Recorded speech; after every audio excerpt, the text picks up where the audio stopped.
It's like someone's got a knife and they're stabbing it into the top of your foot. Decades on, the memory of amputation remains. It's gonna suck at the start, but you don't need to stay there and you shouldn't. But the loss of his leg at 15 has taken Craig in a direction he never thought possible. This year, he's pitting himself against the fittest in the world at the CrossFit World Games. Hey, there we go. It's as good as it gets. This is our Olympics. I will always be a CrossFit Games athlete.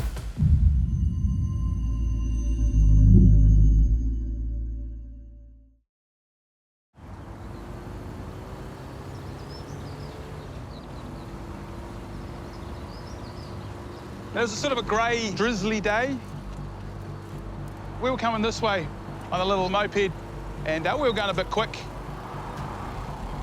As we sort of really went into the corner, I was leaning and my mate wasn't, and we crossed the centre line or met the bus about here.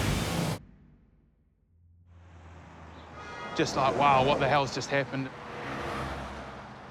Obviously the crash and the fear and the adrenaline and just everything all coming out at once, you know. So yeah, it was probably the worst thing that have happened to me. I'm just one of those people that things come back in like big waves. And it's not sadness that I feel, it's just like a wave of memory.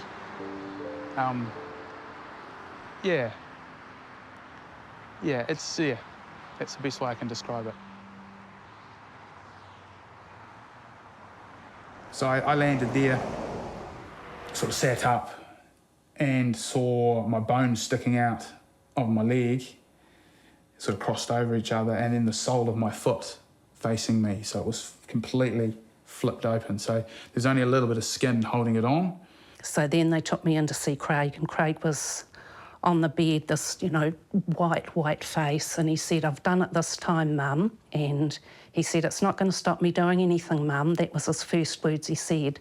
So he always had that positive attitude. And I went into surgery, and of course the first thing I did was look to see if I had two legs, which I didn't. And that was the beginning of life number 2.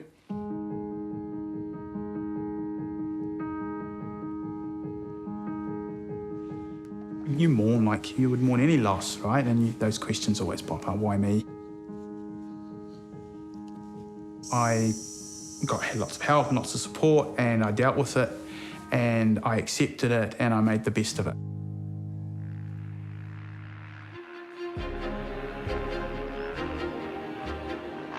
You can choose to be a victim, or you can choose to run with it and make it part of you and take the best of it, and that's exactly what he's done. Is that cool or what? Oh, that's awesome.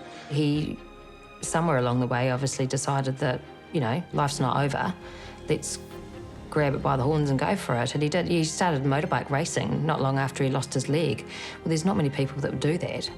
But it's really showing life that this, you know, this is what I'm going to do with it. I'm not going to sit around and, you know, fade away.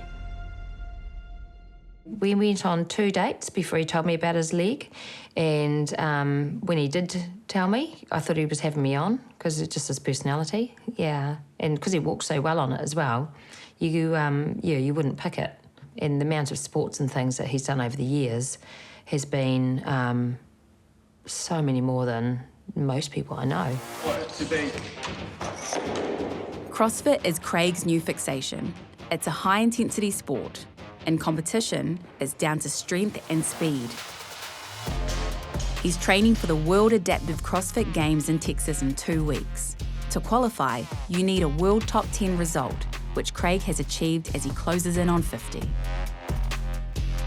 Oh, going guns blazing, absolutely. I can't help myself. I can say I'm there to participate till I'm blue in the face. The fact is, when it's 3, 2, 1, go, I'm going. It's just the same as everybody else's. Yeah, I'll run over you to win, no problem at all. And I'll shake your hand at the end saying that was fun. Oh, that was ugly. Speed through the hips. Good, all right, come on, finish the dip. Nice. Even the clean felt better, much better. It is awkward though when you are going on the toe on one leg. It makes that knee go so much further forward, so it's trying to keep it even. You sort of end up. But if you're pushing them wider, you know, the knee's gonna go more to the side, less front and back. I'd say his strongest point would be his mentality to grind during a workout, his willingness to hurt, especially workouts that are more, I guess you'd say, simple, less technical. There's a level of grind in there where you're just kind of pushing the pace, making it hurt essentially, whoever can hurt the most, and that's what he's good at.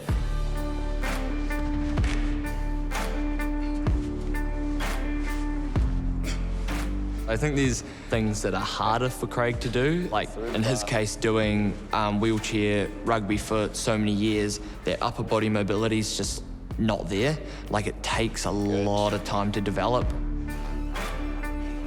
There you go, see? So anything above my head, I can't lock it out. Like you'll see when Ben does it, he's got this nice, beautiful rack position. His handstand walking, he's got this wonderful stacked position, and I'm just bent armed. So it becomes really, really fatiguing for me. It's hard. These guys like do it like they're walking up the right way. It's ridiculous. With final prep just about complete, Craig's excitement is building. Good, jump down. That was better. It's as good as it gets. It's the same as being an Olympian. So reach all the way up, on the toes if you can. I don't do Olympic sport. I'm not going to the Olympics, but this is our Olympics. Good, so relax the grip a little bit, leg drive. I will always be a CrossFit Games athlete, which is pretty cool. Hey, there we go. Yeah.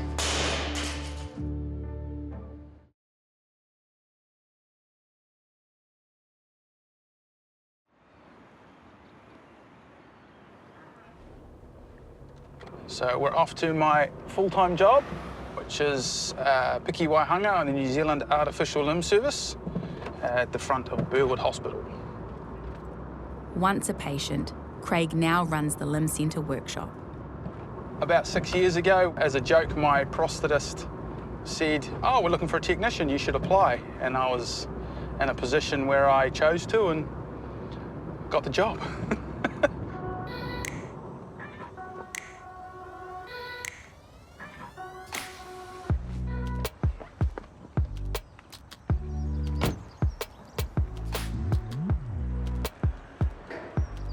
There's a weird pathway to it. With the businesses I owned, doing a lot of composite work and fiberglass and carbon fiber specialties, that skill set transferred over heavily into making artificial limbs. So it was just a sort of a smooth transition. And then on top of that, pretty much everybody in the building I have known since I was about 16 years old. But Craig's rehab here was tough.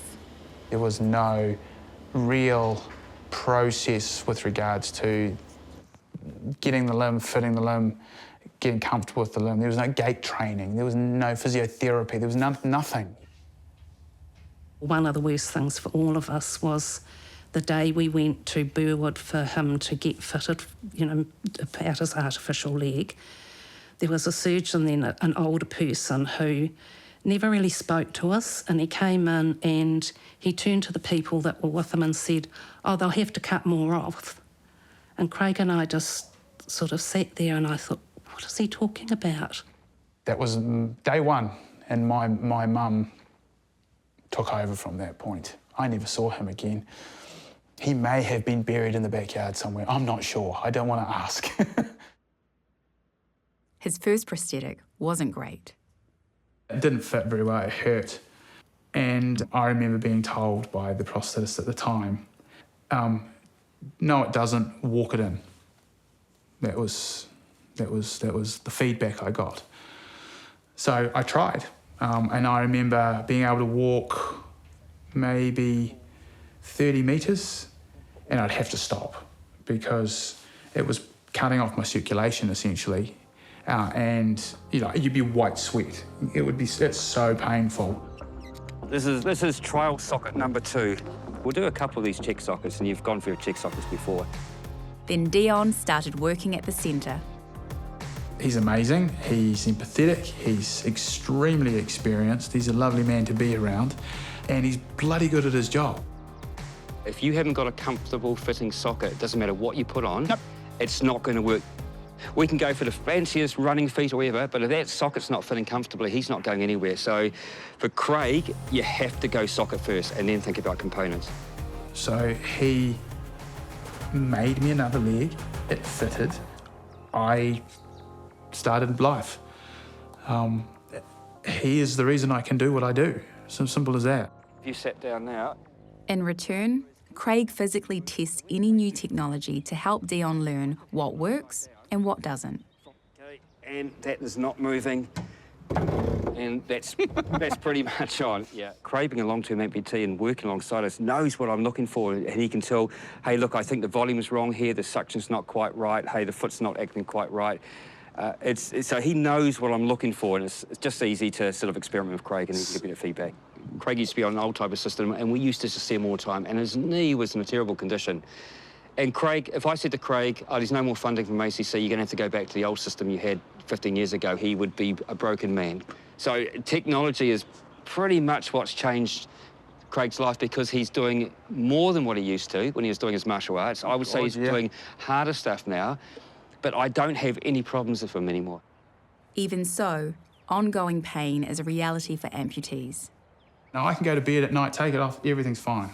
Go to put it on in the morning, and it's rubbing on one side, or it's painful to walk on the end, or it's cutting in at the back, or something's happened, and I've gone from playing football with my kids to being able to walk, but in quite a lot of pain, and that can happen like that. And that's the way you live. You're just on this constant knife edge, and most of the time you're good, but when you're not good, you're not good. You're not just pushing through. That's the reality of it. Phantom pain. That's a very common side effect of amputation, and it can be a bit gnarly. For me, it's like someone's got a knife and they're stabbing it into the top of your foot, and it's just over and over and over. That's what it feels like. Hi, Craig. Hey, mate. Are you ready with my patient? Sweet. Yeah. All right. Welcome. Craig is also a mentor for patients at the centre. Rada had an amputation 5 weeks ago. Hey, guys. Hello. How's it going? Craig. Hi, Craig. I'm Rada. Nice to meet you, Rada. So Roman was telling me that you were pretty big into netball. Her main concern was the ability to potentially return to sport. Oh, right. One day. Yeah, because they recommended walking netball, but I was like, I don't want to do walking netball. Walking netball? Yeah. You just walk. And yeah, I was like, I don't want to do that. Because netball is such a moving sport, I thought, oh, okay, I'm obviously not going to be able to do the moving. Right. No, you absolutely, yeah, you have full potential to pretty much do whatever your physicality allows you to do. There is very little limitation with regards to what the limb will offer. So it's up to you. It's really up to you as to what you want to do. You know, when I started as an amputee, I was surfing. So it was one of the big things, I wanted to go back surfing. So, you know, I went back surfing. I moved on to whitewater kayaking, so I got into that. So I went whitewater kayaking, I went rock climbing, I went motorbike racing. Yeah, absolutely. Ice hockey, played ice hockey for 5 years. Used to ice skate when I was a kid. My point is that it's up to kind of you as to your potential as opposed to the limitation of the limb. It takes work, right? You're not just going to fall into active sport. You're going to actually have to work at it maybe a little harder than you would have when you had two legs. It's a new skill. You're going to have to learn to walk. You know, the first limb, you know, like anything, there's some problems. It's not always going to be, you know, sunshine and light. You're going to have some frustrations, but you're going to have lots of wins as well. And, you know, those newbie gains, right? You'll get 3 steps, and then you'll get 6 steps, and then you'll be 200 metres, and then, you know, and it just builds and builds and builds, and then before you know it, you're walking fast, and then you've got slight jogs, and then you start to sort of go, oh, okay, I'm starting to feel where my balance is now, and before you know it, you'll be playing netball. Rada has type 2 diabetes, and her leg was amputated 5 weeks ago when a blister on her foot got infected. Getting another perspective on my prosthetic, like all I knew was you get a prosthetic and then rehab, and then hearing Craig's story that, well, I can actually play netball. I'm not going to just do walking netball.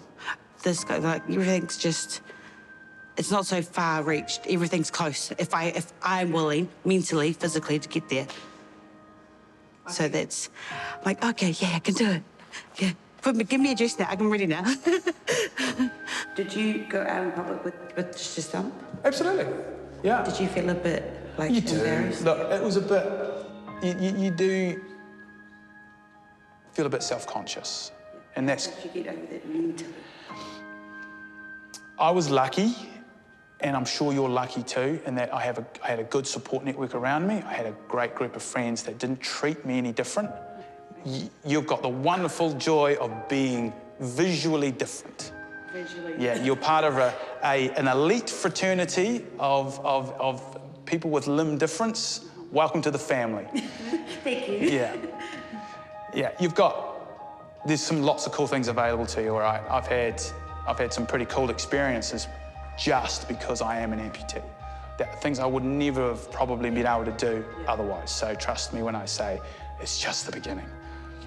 Just the beginning. Absolutely, what a cool person to meet. I look forward to watching her progress. She's got the right mentality, understanding there are interim goals that she needs to reach, and recognising that there's actually going to be some hard work to do. So everybody crashes. If they say they didn't, they're lying. You've lost a part of your body. It's your mourning. It's no different than losing a parent. You know, something has died. It's going to suck at the start. Of course it is. That's normal. But you don't need to stay there, and you shouldn't. It doesn't need to suck for the rest of your life. And the right attitude, and the faster you can get out of that, and the more positive you can be about your progressions forward, the sooner you get back to your life. See you guys.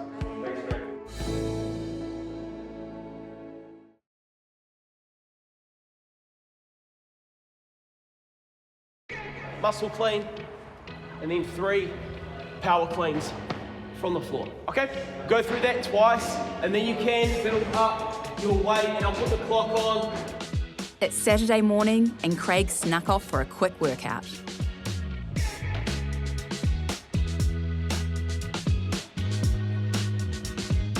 Good luck, Dad. Yeah. It's kind of green. The little sparkle. Family times,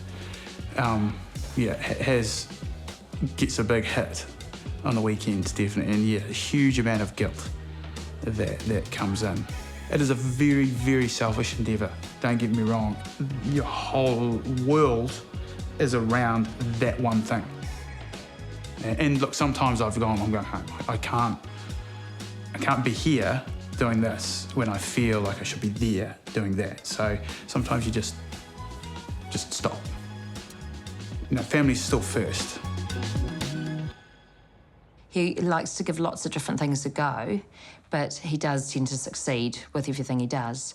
And it's not always been easy, because you can see he's so passionate about stuff that he tends to sort of go off and get so involved that he tends to forget that there's other people around at times.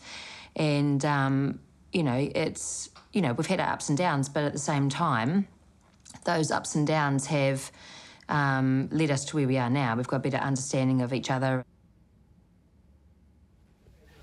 We're going to the coaching parents versus kids football down at Kaka Park. He's got no chance. There's no chance at all. I said to him this morning he needs to take a plastic bag with him, so once I've mowed him down, I can scrape him up and put him in something. So, you got no chance, mate. None whatsoever. Have you got any master plans for what you're going to do? Keeping it a secret. Don't want Dad to find out. Oh, I see.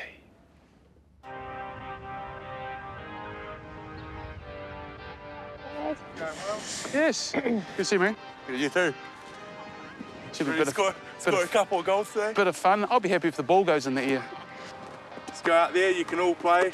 I think us coaching parents will need subs, so we'll just rotate.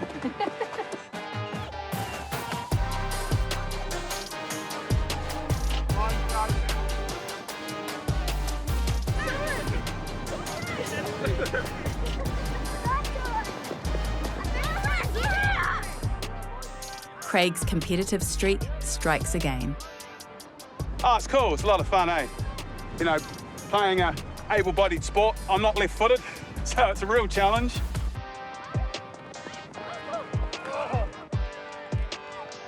I had to try and sort of at least be half capable with my left foot so I could kick the ball with siren.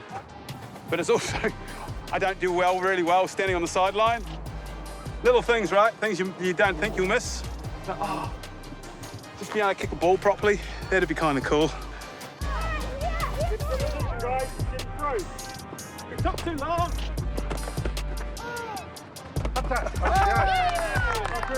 Nice work, Hunter. He's a really good role model, and he's goofy. Like, one minute he'll be out there doing handstand walks and clowning around with Greta, and he's kicking a ball with Soren, and he likes to be involved with what they're doing. And he's just a really positive and quite calm person to be around.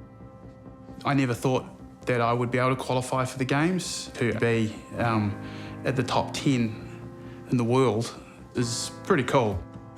Yes, as a parent, as a dad, I want my kids to be proud of me. I want my family to be proud of me. For me personally, I want to push my limits as to what I can achieve. But outside of that, I want people to see that there is a 49-year-old man forgetting about my adaptation. It doesn't matter. He is trying new things. He's learning new skills. He's looking after himself. He's clearly fit. He's mobile. He's active. He's involved. He's engaged. And I hope someone sees that and goes, well, if he can do it because he's an amputee, then I must be able to do it because I've got all my body parts. Perfect. If I get one guy off the couch or one girl off the couch and they go and help themselves and look after themselves and have a better life, job done.